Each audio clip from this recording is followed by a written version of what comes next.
Salmonella infections in songbirds is a common occurrence, but it usually happens in the winter.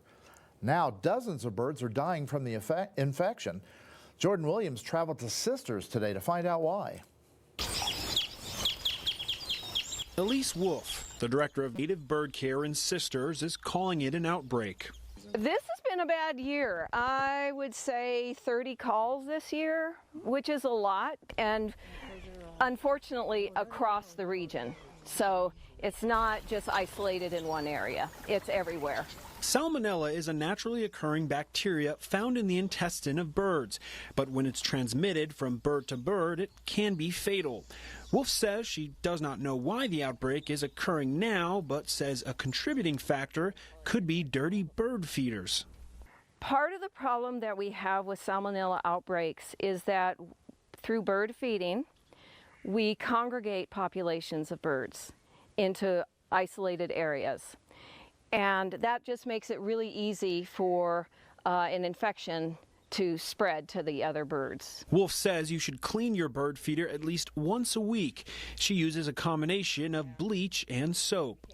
So cleaning these bird feeders could save some bird lives? Absolutely. If we don't ever take the feeders down, then that infection will just spread to the birds throughout the region.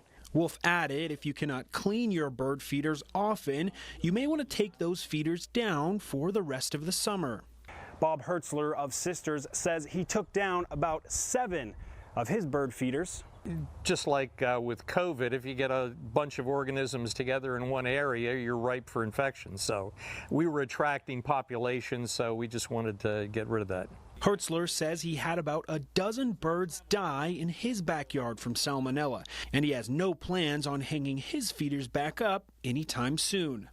I mean, the health of the bird population is first and foremost. I mean, I'd rather they stay healthy and out of my yard than enjoy them and get sick. Wolf says if you find a dead bird in your backyard, the best way to dispose of it is to put on gloves, place the bird in a bag, and throw it away. And if you find a bird that seems infected, Wolf says you can contact her at Native Bird Care.